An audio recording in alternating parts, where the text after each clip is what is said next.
बहुत समय पहले की बात है। एक छोटे से गांव में अली बाबा नाम का एक गरीब लकड़हारा रहता था। अली बाबा बहुत मेहनती और ईमानदार आदमी था। उसका एक भाई था जिसका नाम कासिम था। कासिम बहुत लोभी और धन संपत्ति के लिए हमेशा लालची रहता था। अली बाबा के पास ज्यादा धन नहीं था, लेकिन वो अपने जीवन से संतुष्ट था। अली बाबा हर दिन जंगल में लकड़ी काटने जाता और उसे बेचकर अपने और अपने परिवार का पेट भरता। एक दिन जब अली बाबा जंगल में लकड़ियां काट रहा था, उसने देखा कि कुछ लोग बहुत ही रहस्यमय तरीके से जंगल के गुप्त रास्ते पर जा रहे हैं। वो पेड़ों के पीछे छिपकर उन लोगों को देखने लगा। वो लोग असल में चोर थे जो गांव और आसपास के गांवों से धन लूटते थे। अली बाबा ने देखा कि चोर एक बड़ी गुफा के सामने रुके और उसके मुख पर कहे गए शब्द बोले, खुल जा सिम सिम। जैसे ही उन्होंने ये कहा, गुफा का दरवाज़ा अपने आप खुल गया। चोर बड़ी बड़ी थैलियां लेकर अंदर गए।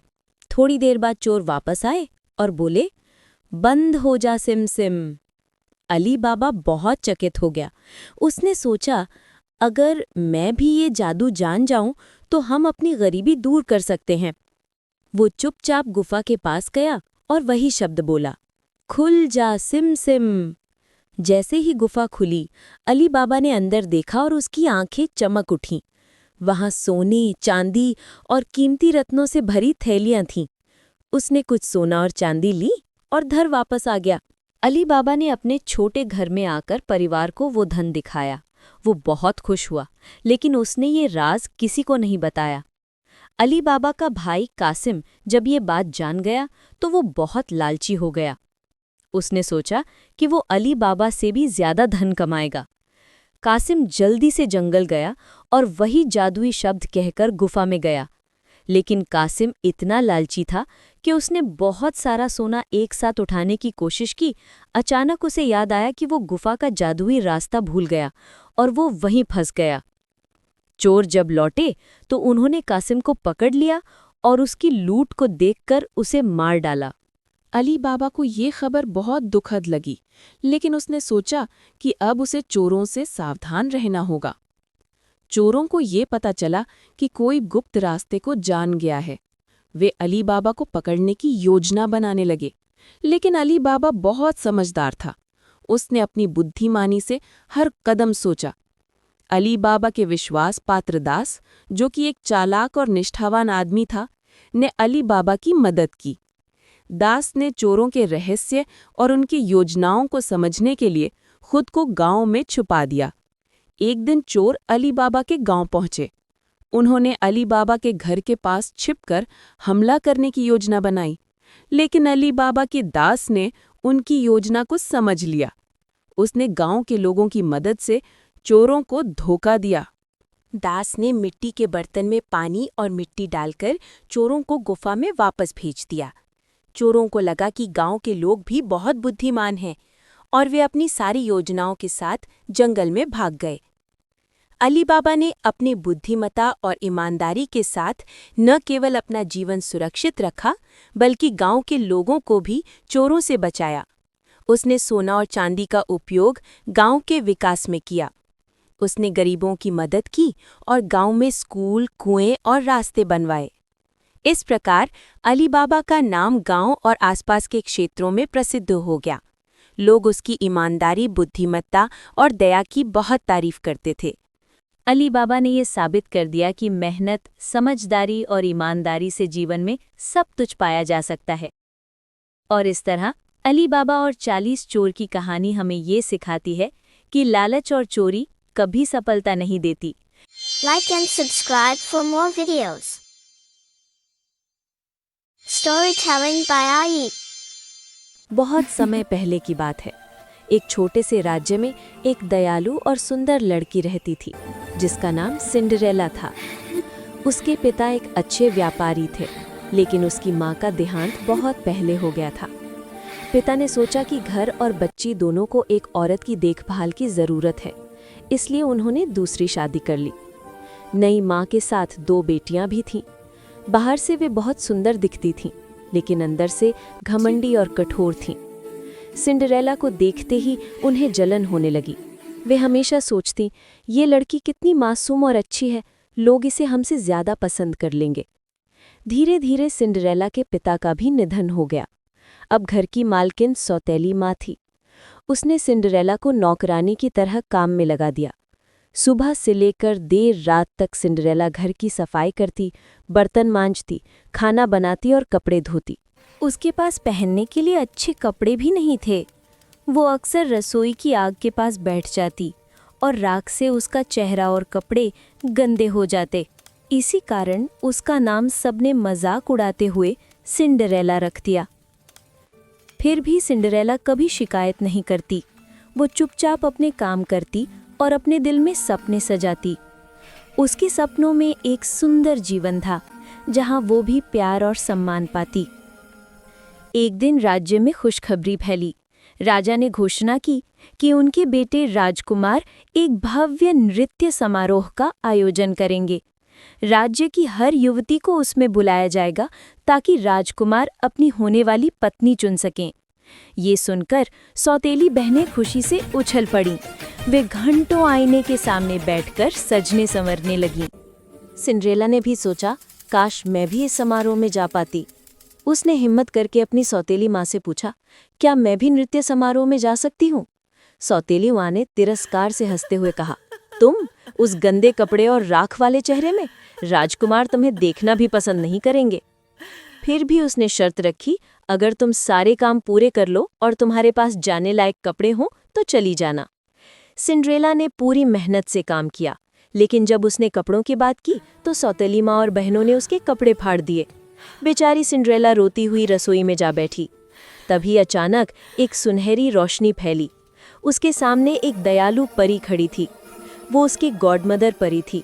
उसने कहा, प्यारी बच्ची, तुम इतनी नेक हो, तुम्हें इस खुशी से वंचित नहीं रहना चाहिए। परी ने अपनी जादुई छड़ी घुमाई। देखते ही देखते सिंड्रेला के पुराने कपड़े एक खूबसूरत गाउन में बदल गए। उसके पैरों में कांच के सुंदर जूते चमक उठे। फिर उसने कद्दू को सोने की गाड़ी और चूहों को घोड़ों में बदल दिया। परी ने कहा, अब तुम नृत्य समारोह में जा सकती हो, लेकिन याद रखना, ये जादू सिर्फ आधी रात तक चलेगा। 12 बजते ही सब कुछ पहले जैसा हो जाएगा। सिंड्रेला में खुशी खुशी सिर झुकाया और गाड़ी में बैठकर महल पहुंच गई। समारोह में जब वो पहुंची तो सबकी नजरें उसी पर टिक गई।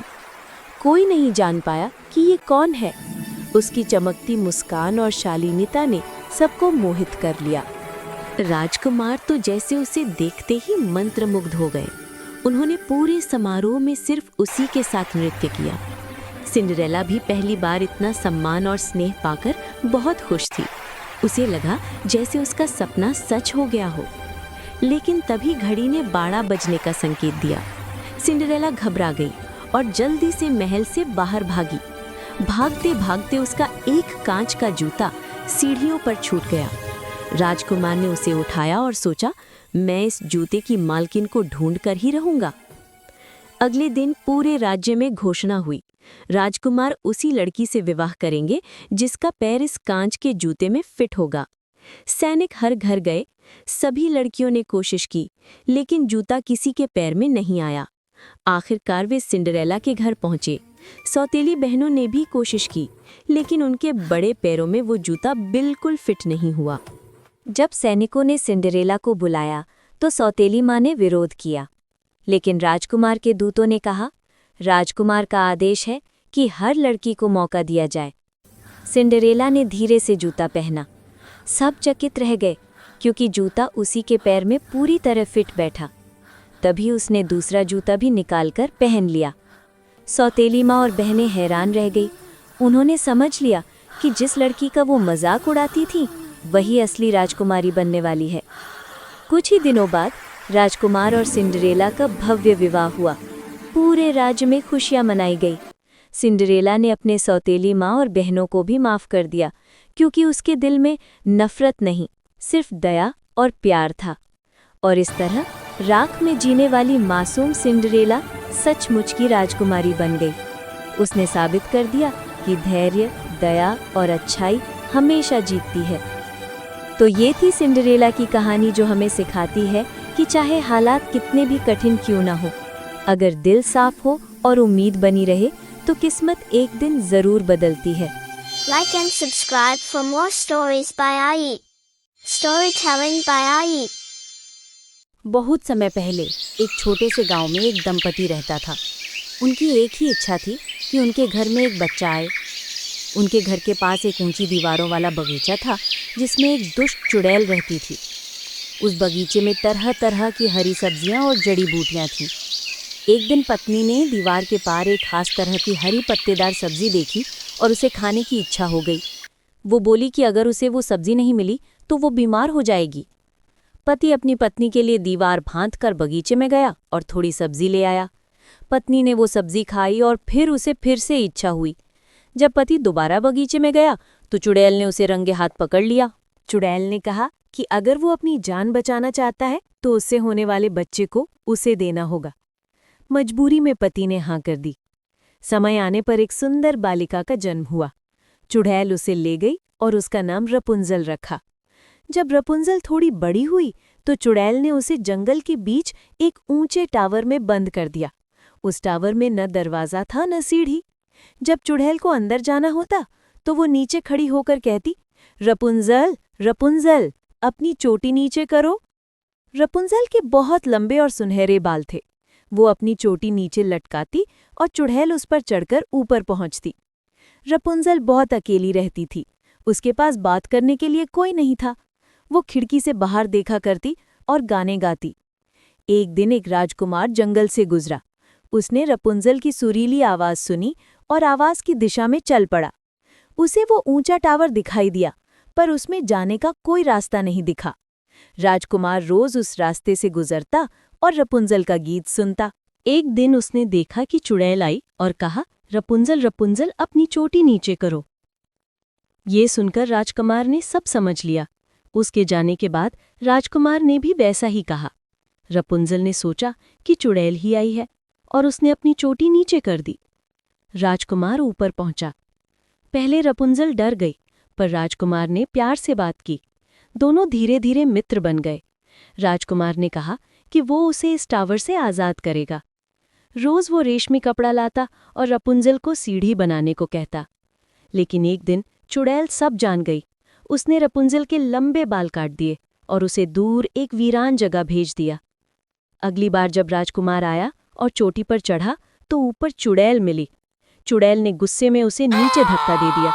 वो कांटों में गिरा और उसकी आंखों की रोशनी चली गई। लेकिन उसने हिम्मत नहीं हारी। वो धीरे धीरे भटकता रहा और एक दिन उसे रपुंजल की आवाज़ सुनाई दी। रपुंजल ने उसे पहचाना और उसकी आंखों पर अपने आंसू टपकाए। जादू से राजकुमार की आंखें ठीक हो गईं। दोनों खुशी खुशी राजकुमार के महल वापस लौट आए। वहां उनका विवाह हुआ और वे सदा सुखी रहे। Like and subscribe for more stories by Ayub.